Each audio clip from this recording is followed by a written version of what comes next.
or whether there's any truth or reason or credence to follow those guidances. Right. And I would hope that you would look at the Quran objectively, right? As objectively as you can. Analyze it for yourself. Right, okay. Analyze the claims. What is it saying? Why should I believe it?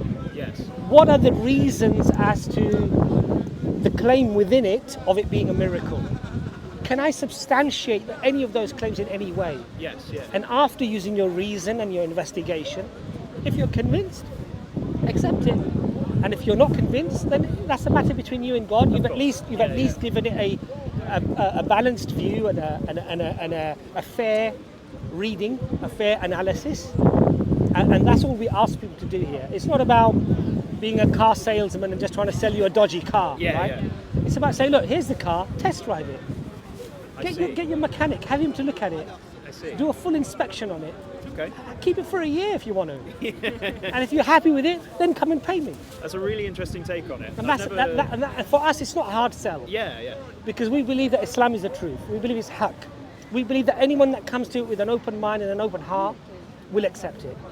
And in fact, what we find, I think it was the Murray poll or the Gallup poll, they found that the fastest growing religion, even in the West, amongst postgraduates, average age of 27, 71 or 72% women, was they were accepting Islam.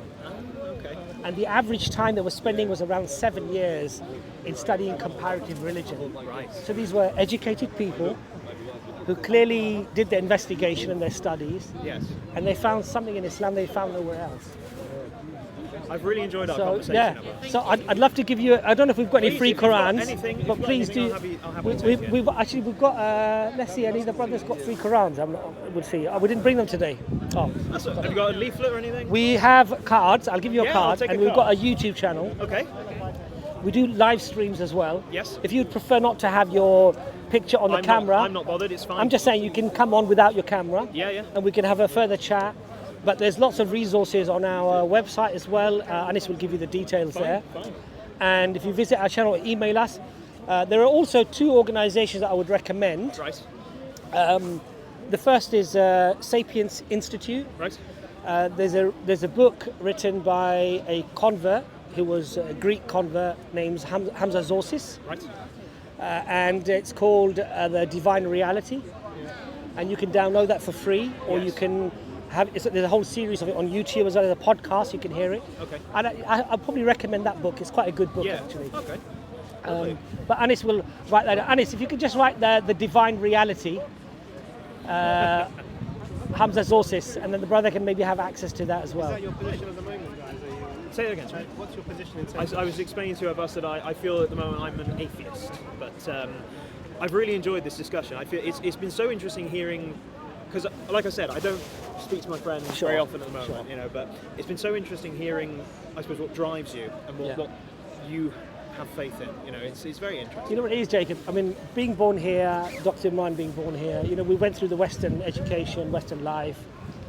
Many of us questioned. My parents are Muslim. Thank you very much. You know, my parents are Muslim. Why should I Yes. be Muslim?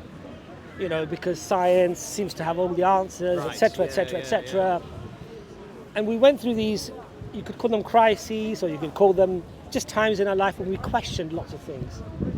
And most of us that I speak to, especially those who are actually speaking to others about Islam, Yes. went through that journey themselves. And they asked those questions, they investigated, they really scrutinized. And it was based upon reason and evidence. That's what I always say. Okay. It's not just wishy-washy thinking like, oh, it makes me feel good, or I had a vision, Yeah. I saw something and I felt something. You know, yeah, okay, fine, seeing, feeling it. Everyone can claim that, right? Yes. Yeah. I mean, even a person who has mental illness might say they saw lots of visions and heard lots of voices, right? Yeah. It doesn't mean that that's the truth, right? So Allah says something very, very interesting in the Quran. You know, Allah says, if they speak the truth, bring your evidence against the Quran, against Islam. Right. So it's about evidence. That here's our evidence. These are the reasons why we believe it. You provide your counter evidence. And because when a person does that with good faith, then the stronger evidence will be the one that should convince them, right? Right. So the Quran is confident in that. The Quran also says, had this book come from anyone other than your Lord, surely within it you would have found many contradictions and errors. So it's giving you a falsification test. I see. It's saying, look, if this isn't from God, then you would have found contradictions and errors. The fact that you don't find those contradictions and errors signifies that it probably wasn't from a human being. Right, okay. It's not man-made. I see. And there's so many other factors You there. know, one of the things, just on the growing up in the UK, and Of course. the schooling system, it does something specific to most people, especially if you go down the science route. It socialises you into scientism.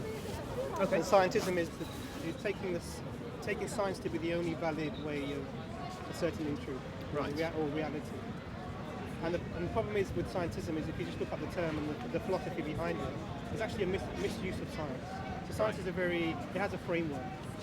And the framework really is that you're looking into the how of the world, and the underlying principle is there are no non-natural explanations.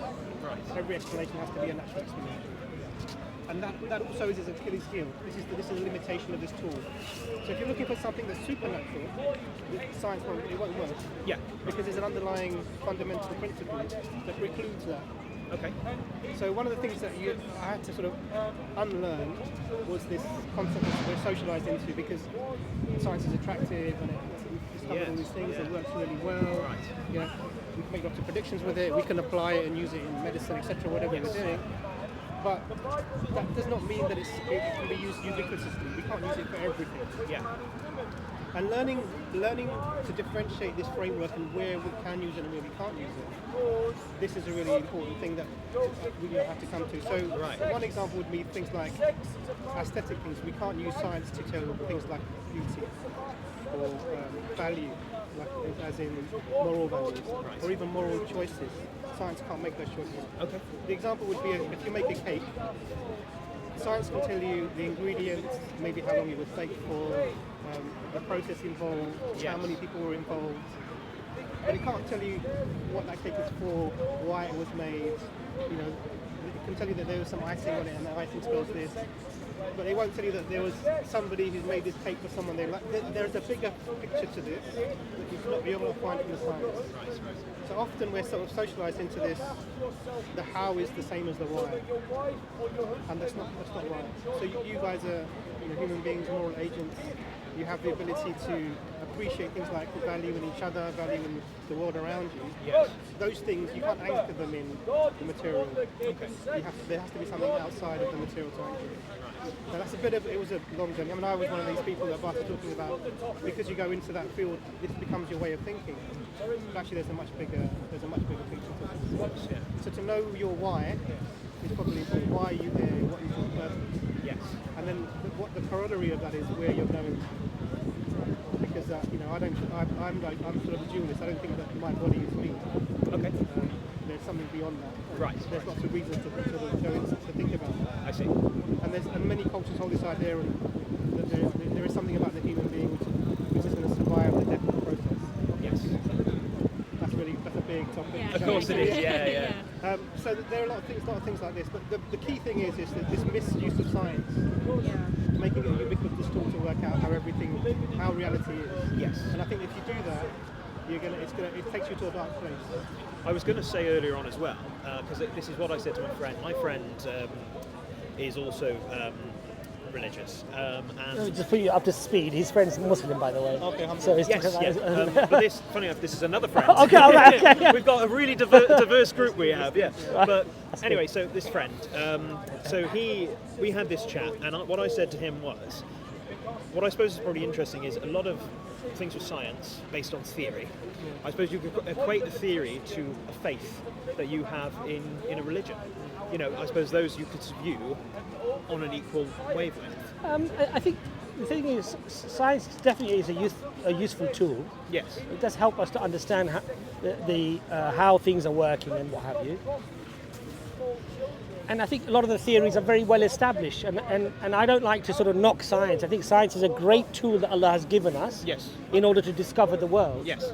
But I think Dr. Imran's point was that because it operates on the axiom of philosophical naturalism, we can't use that philosophical naturalistic explanation for the metaphysical.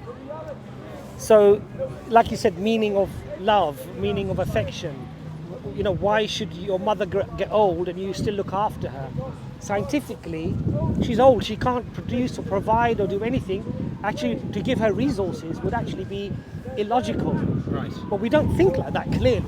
Yes. Yeah. So what is it that's beyond that, physical, purely scientific analysis of everything? And there's something else, what Imran is saying, that goes way beyond that, which is the metaphysical, which is something that we can't really answer with science. Yeah. Have you heard of Thomas Kuhn?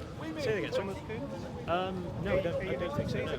He was, I think he was a physicist, and then he did philosophy. He wrote a book about scientific revolutions.